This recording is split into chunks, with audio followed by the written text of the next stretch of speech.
Hosea chapter 14. Return, Israel, to the Lord your God. Your sins have been your downfall. Take words with you and return to the Lord. Say to him, Forgive all our sins and receive us graciously, that we may offer the fruit of our lips. Assyria cannot save us. We will not mount war horses. We will never again say, Our gods, to what our own hands have made.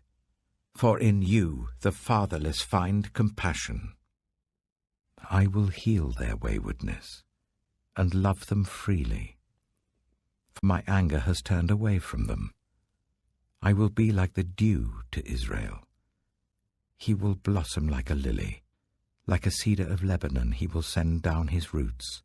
His young shoots will grow. His splendor will be like an olive tree, his fragrance like a cedar of Lebanon.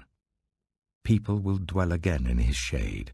They will flourish like the corn. They will blossom like the vine. Israel's fame will be like the wine of Lebanon. Ephraim, what more have I to do with idols? I will answer him and care for him. I am like a flourishing juniper. Your fruitfulness comes from me. Who is wise? Let them realize these things. Who is discerning? Let them understand. The ways of the Lord are right. The righteous walk in them, but the rebellious stumble in them.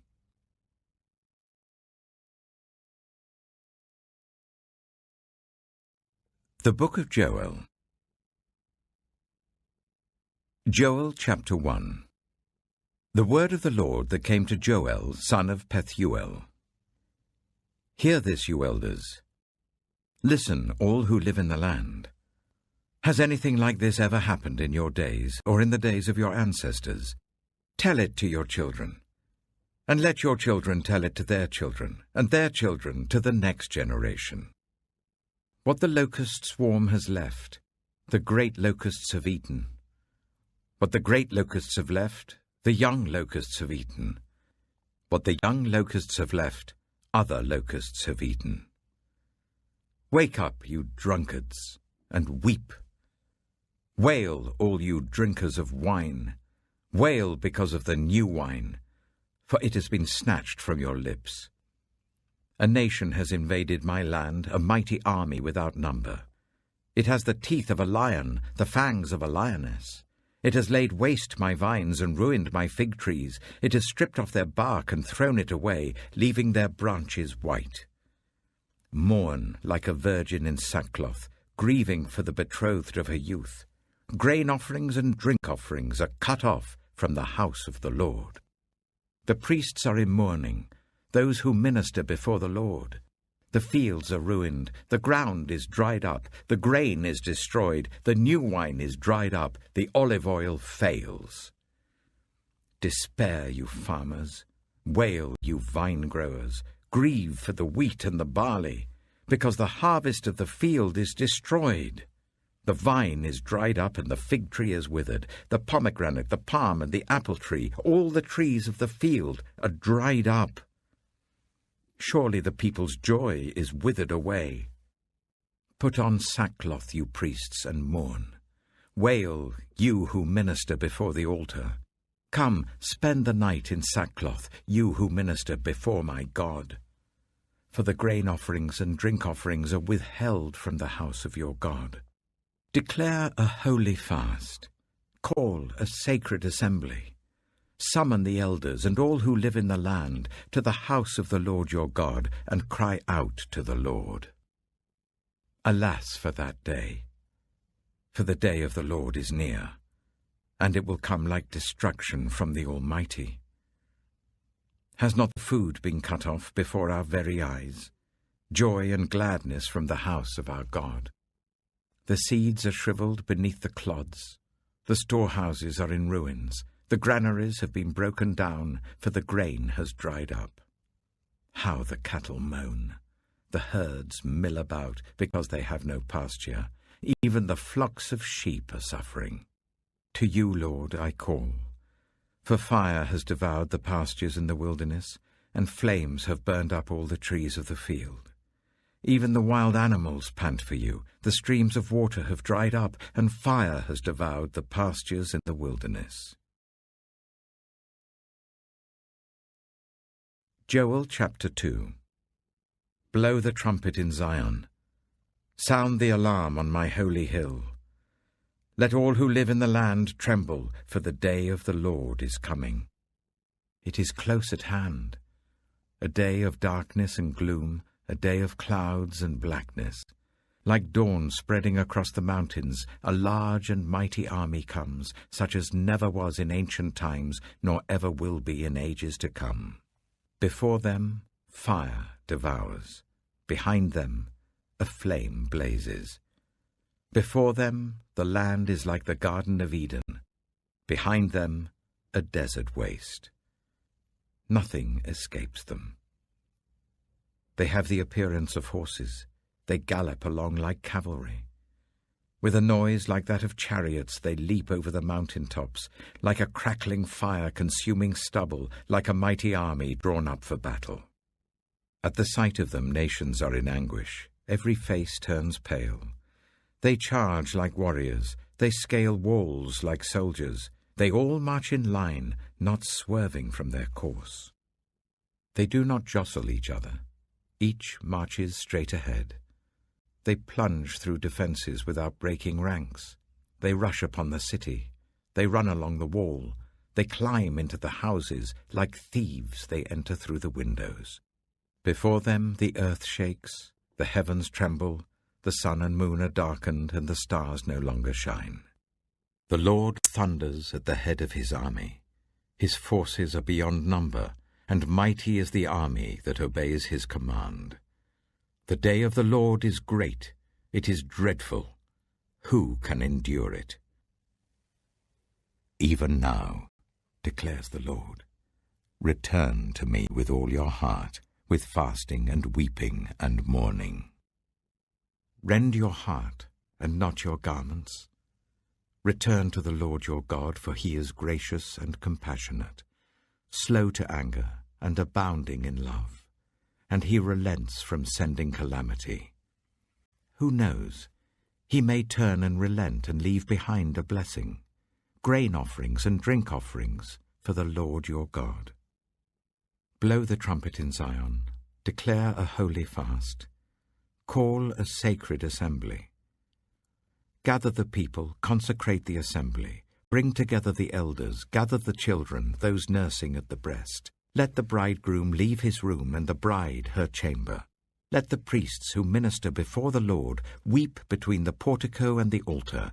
Let them say, spare your people, Lord.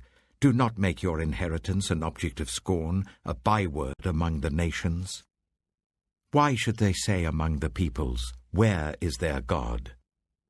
Then the Lord was jealous for his land, and took pity on his people. The Lord replied to them, I am sending you grain, new wine and olive oil, enough to satisfy you fully. Never again will I make you an object of scorn to the nations. I will drive the northern horde far from you, pushing it into a parched and barren land. Its eastern ranks will drown in the Dead Sea, and its western ranks in the Mediterranean Sea, and its stench will go up, its smell will rise. Surely he has done great things. Do not be afraid, land of Judah. Be glad and rejoice. Surely the Lord has done great things. Do not be afraid, you wild animals, for the pastures in the wilderness are becoming green. The trees are bearing their fruit. The fig tree and the vine yield their riches. Be glad, people of Zion. Rejoice in the Lord your God. For he has given you the autumn rains because he is faithful. He sends you abundant showers, both autumn and spring rains as before. The threshing floors will be filled with grain. The vats will overflow with new wine and oil. I will repay you for the years the locusts have eaten, the great locust and the young locust, the other locusts and the locust swarm, my great army that I sent among you. You will have plenty to eat until you are full, and you will praise the name of the Lord your God, who has worked wonders for you. Never again will my people be shamed. Then you will know that I am in Israel, that I am the Lord your God, and that there is no other. Never again will my people be shamed. And afterwards I will pour out my Spirit on all people. Your sons and daughters will prophesy, your old men will dream dreams, your young men will see visions. Even on my servants, both men and women, I will pour out my Spirit in those days. I will show wonders in the heavens and on the earth, blood and fire and billows of smoke. The sun will be turned to darkness and the moon to blood before the coming of the great and dreadful day of the Lord. And everyone who calls on the name of the Lord will be saved. For on Mount Zion and in Jerusalem there will be deliverance, as the Lord has said, even among the survivors whom the Lord calls.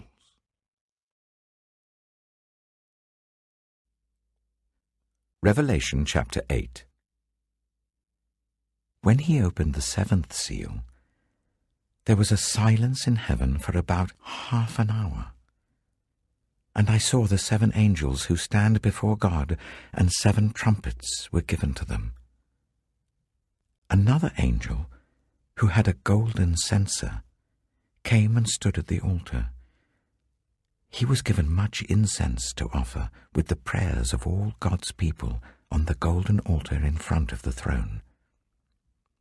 The smoke of the incense, together with the prayers of God's people, went up before God from the angel's hand. Then the angel took the censer, filled it with fire from the altar, and hurled it on the earth. And there came peals of thunder, rumblings, flashes of lightning, and an earthquake. Then the 7 angels who had the 7 trumpets prepared to sound them. The first angel sounded his trumpet, and there came hail and fire mixed with blood, and it was hurled down on the earth. 1/3 of the earth was burned up, 1/3 of the trees were burned up, and all the green grass was burned up. The second angel sounded his trumpet, and something like a huge mountain, all ablaze, was thrown into the sea. 1/3 of the sea turned into blood. 1/3 of the living creatures in the sea died, and 1/3 of the ships were destroyed. The third angel sounded his trumpet, and a great star, blazing like a torch, fell from the sky on 1/3 of the rivers and on the springs of water. The name of the star is Wormwood. 1/3 of the waters turned bitter, and many people died from the waters that had become bitter. The fourth angel sounded his trumpet, and 1/3 of the sun was struck, 1/3 of the moon, and 1/3 of the stars, so that 1/3 of them turned dark. 1/3 of the day was without light, and also 1/3 of the night. As I watched, I heard an eagle that was flying in mid-air call out in a loud voice, "Woe, woe, woe to the inhabitants of the earth, because of the trumpet blasts about to be sounded by the other 3 angels."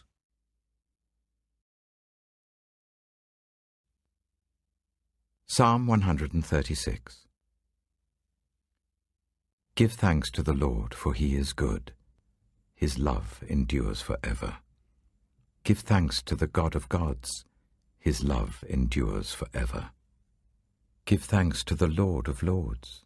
His love endures forever. To him who alone does great wonders. His love endures forever. Who by his understanding made the heavens. His love endures forever. Who spread out the earth upon the waters. His love endures forever. Who made the great lights. His love endures forever. The sun to govern the day. His love endures forever. The moon and stars to govern the night. his love endures forever.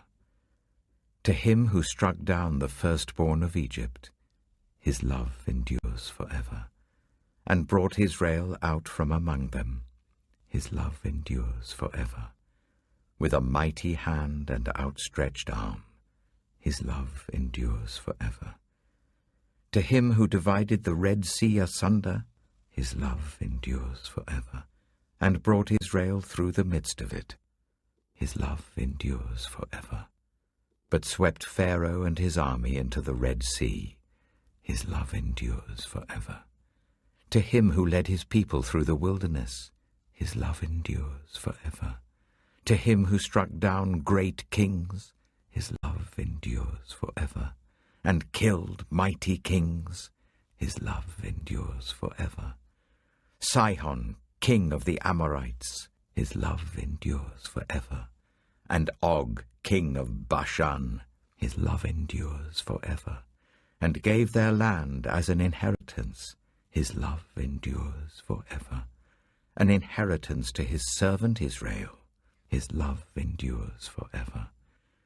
He remembered us in our low estate, his love endures forever, and freed us from our enemies, his love endures forever. He gives food to every creature, his love endures forever. Give thanks to the God of heaven, his love endures forever.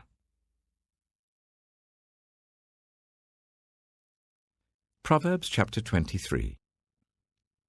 Saying 7. When you sit to dine with a ruler, note well what is before you, and put a knife to your throat if you're given to gluttony. Do not crave his delicacies, for that food is deceptive. Saying 8. Do not wear yourself out to get rich. Do not trust your own cleverness. Cast but a glance at riches and they're gone, for they will surely sprout wings and fly off to the sky like an eagle. Saying 9. Do not eat the food of a stingy host. Do not crave his delicacies. For he is the kind of person who is always thinking about the cost. Eat and drink, he says to you, but his heart is not with you. You will vomit up the little you have eaten and will have wasted your compliments. Saying 10. Do not speak to fools, for they will scorn your prudent words. Saying 11. Do not move an ancient boundary stone, or encroach on the fields of the fatherless, for their defender is strong. He will take up their case against you. Saying 12. Apply your heart to instruction, and your ears to words of knowledge. Saying 13. Do not withhold discipline from a child. If you punish them with the rod, they will not die. Punish them with the rod, and save them from death. Saying 14. My son, if your heart is wise, then my heart will be glad indeed. My inmost being will rejoice when your lips speak what is right. Saying 15. Do not let your heart envy sinners, but always be zealous for the fear of the Lord. There is surely a future hope for you, and your hope will not be cut off. Saying 16. Listen, my son, and be wise, and set your heart on the right path. Do not join those who drink too much wine or gorge themselves on meat, for drunkards and gluttons become poor, and drowsiness clothes them in rags. Saying 17. Listen to your father who gave you life, and do not despise your mother when she is old. Buy the truth and do not sell it, wisdom, instruction, and insight as well. The father of a righteous child has great joy. A man who fathers a wise son rejoices in him. May your father and mother rejoice. May she who gave you birth be joyful. Saying 18. My son, give me your heart, and let your eyes delight in my ways. For an adulterous woman is a deep pit, and a wayward wife is a narrow well. Like a bandit she lies in wait, and multiplies the unfaithful among men. Saying 19. Who has woe? Who has sorrow? Who has strife?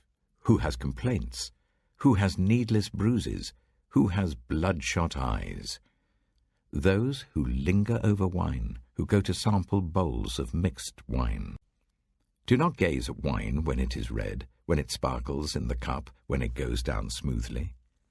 In the end, it bites like a snake and poisons like a viper. Your eyes will see strange sights, and your mind will imagine confusing things. You will be like one sleeping on the high seas, lying on top of the rigging. They hit me, you will say, but I'm not hurt. They beat me, but I don't feel it. When will I wake up, so I can find another drink?